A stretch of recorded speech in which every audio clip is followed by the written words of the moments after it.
Lamentações, capítulo 4.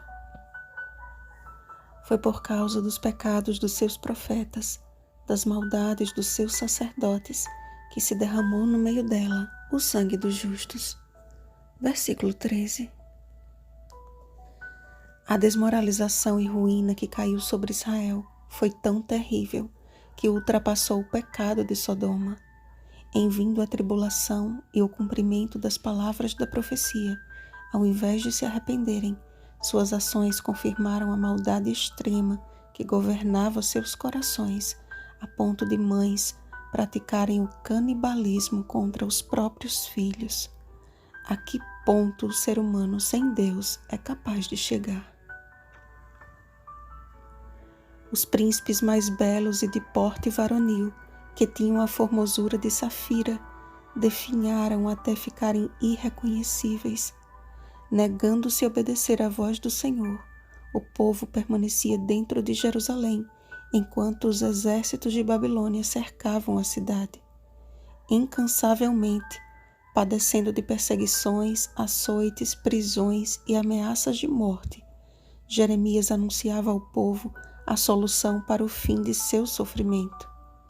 Semelhante ao período de Israel no Êxodo, durante um período estimado de 40 anos, o profeta foi um instrumento de Deus em favor de seu povo.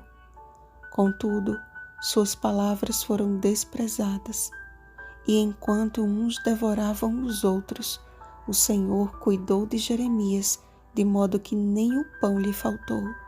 Jeremias capítulo 37, versículo 21.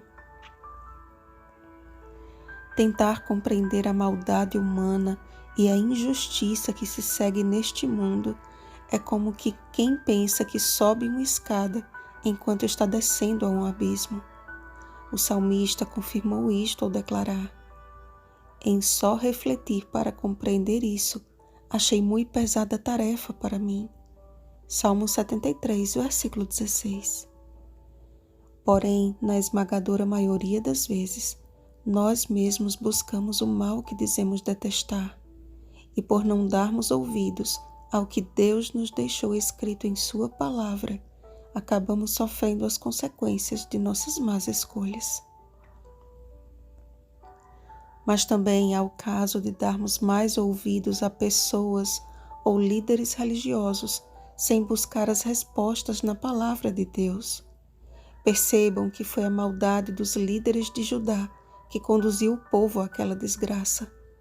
Muitos têm sido apacentados por falsos mestres que, pela operação de sinais e prodígios ou promessas de prosperidade, encantam aqueles que ainda não entenderam que a Bíblia deve ser a nossa única regra de fé e prática.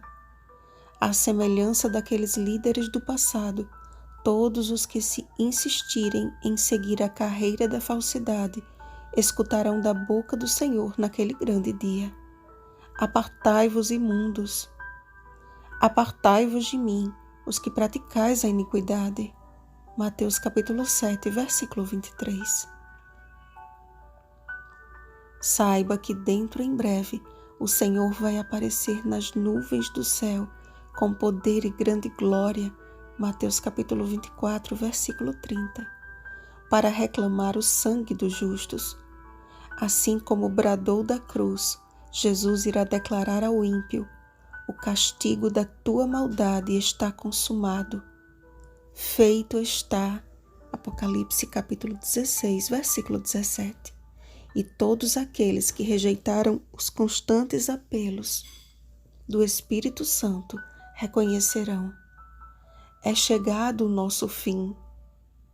Todo aquele, porém, que, como Jeremias, permanecer perseverante no caminho eterno, ainda que não entenda a princípio os planos de Deus em sua vida, seguirá confiante, ouvindo a voz do seu bom pastor, pois as ovelhas ouvem a sua voz.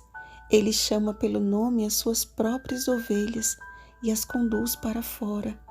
Vai adiante delas e elas o seguem, porque lhe reconhecem a voz.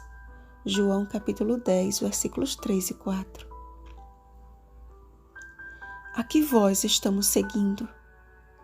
Que a Bíblia seja a nossa vida, que a Bíblia seja em nossa vida a vara e o bordão de Jesus que nos conduz às verdes pastagens eternas.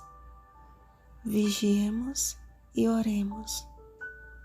Bom dia, ovelhas do bom pastor. Rosana Garcia Barros.